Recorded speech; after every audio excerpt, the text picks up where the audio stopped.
یتیموں کا والی۔ مدینے کی گلیوں میں ہر طرف چہل پہل ہے۔ مسلمان، بوڑھے، جوان اور ہوشیار بچے صاف ستھرے کپڑے پہنے خوشبو لگائے عیدگاہ کی طرف جا رہے ہیں۔ مدینے کی گزرگاہیں اور راستے تکبیر و تہلیل کی صداؤں سے گونج رہی ہیں۔ ایک راستے سے خدا کے رسول صلی اللہ علیہ وآلہ وسلم بھی عید کی نماز پڑھنے کے لیے عیدگاہ کی طرف ذرا تیز تیز جا رہے ہیں۔ چلتے چلتے ایک جگہ بے اختیار آپ رک جاتے ہیں۔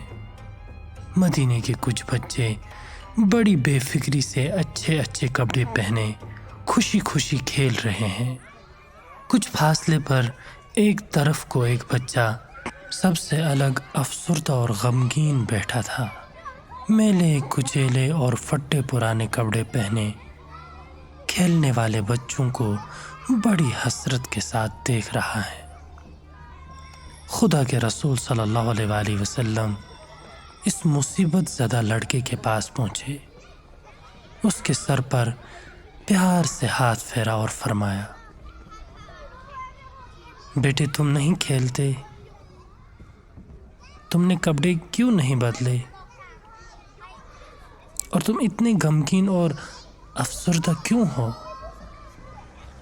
بچے نے سر اٹھا کر دیکھا اور جلد نگاہیں نیچی کر لی۔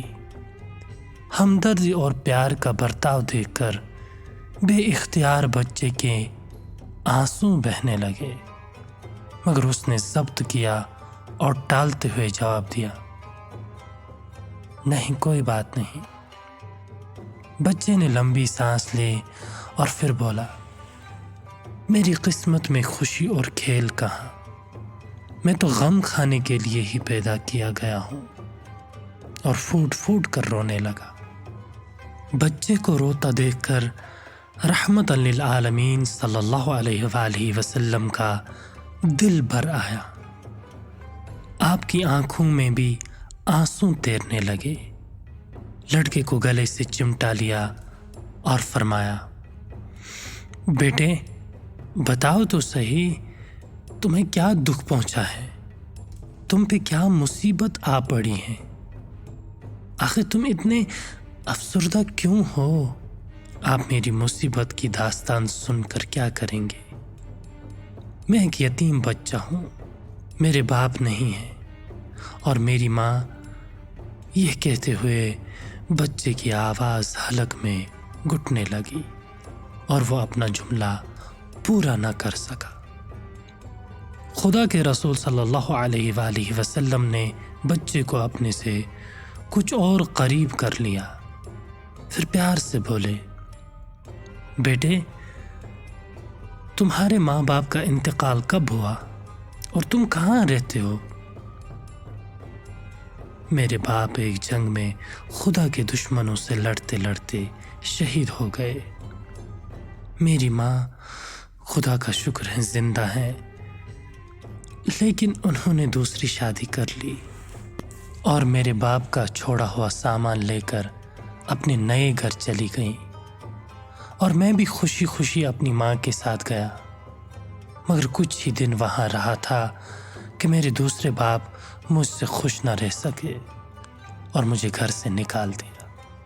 اب نہ میرا کوئی گھر ہے، نہ در ہے، اور نہ کوئی ولی اور سرپرست۔ اب مجھ پر ترس کھانے والا بھی کوئی نہیں، میرا کوئی بھی نہیں۔ لڑکے کی ہچکی بند گئی۔ میری امی بھی تو کچھ نہیں کرتی، انہیں تو مجھ سے بڑا پیار تھا، مگر وہ مجبور ہیں، ان کے بس میں کیا ہے، وہ اب کچھ نہیں کر سکتے۔ بچے کا حال سن کر اور اسے اس طرح زور و قطار روتے دیکھ کر رحمت للعالمین صلی اللہ علیہ وآلہ وسلم کی آنکھوں میں بھی بے اختیار آنسو آئے۔ کچھ دیر آپ بھی کھڑے آنسو بہاتے رہے اور یتیم بچے کے سر پر ہاتھ پھیر پھیر کر اپنی حالت پر قابو پانے کی کوشش فرماتے رہے۔ پھر نہایت پیار و محبت کے ساتھ اس بچے سے کہا، بیٹے کیا تم یہ پسند کرو گے کہ محمد تمہارے باپ ہوں، عائشہ تمہاری ماں ہو، فاطمہ تمہاری بہن ہو اور حسن و حسین تمہارے بھائی ہوں؟ محمد اور فاطمہ کا نام سن کر بچہ سنبھلا۔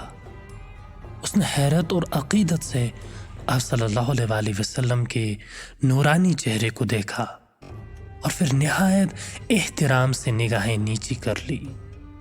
کچھ دیر خاموش رہا، پھر انتہائی عاجزی اور ادب سے بولا، یا رسول اللہ صلی اللہ علیہ وسلم، مجھے معاف فرما دیجیے، میں آپ کو پہچان نہ سکا اور پہلی بار میں نے بڑی لاپرواہی سے آپ کو جواب دیا۔ نہیں بیٹے، کوئی بات نہیں۔ خدا کے رسول صلی اللہ علیہ وآلہ وسلم نے بچے کو تسلی دی، یا رسول اللہ، میرے ماں باپ 1000 بار قربان خدا کے رسول پر، عائشہ جیسی اچھی ماں کہاں مل سکتی، فاطمہ جیسی بہن اور حسن و حسین جیسے اچھے بھائی کہاں میسر آئیں گے؟ مجھ سے زیادہ خوش نصیب اور کون ہوگا کہ مجھے خدا کے رسول کا خاندان مل رہا ہے۔ یا رسول اللہ، میں دل و جان سے آپ کی خدمت کروں گا، کبھی آپ کو ذرا دکھ نہ دوں گا۔ لڑکا کہتا رہا اور اس کی آنکھوں سے خوشی کے آنسو تیرنے لگے۔ یتیموں کے والی صلی اللہ علیہ وآلہ وسلم نے لڑکے کا ہاتھ پکڑا، اسے اپنے گھر لائے اور حضرت عائشہ سے فرمایا، لو عائش، خدا نے عید کے دن تمہیں ایک بیٹا دیا ہے، لو اپنے بیٹے کو نہلا دھلا کر کپڑے پہناؤ اور اسے کچھ کھلاؤ۔ اور حضرت عائشہ رضی اللہ تعالی عنہا کا چہرہ خوشی سے کھل اٹھا۔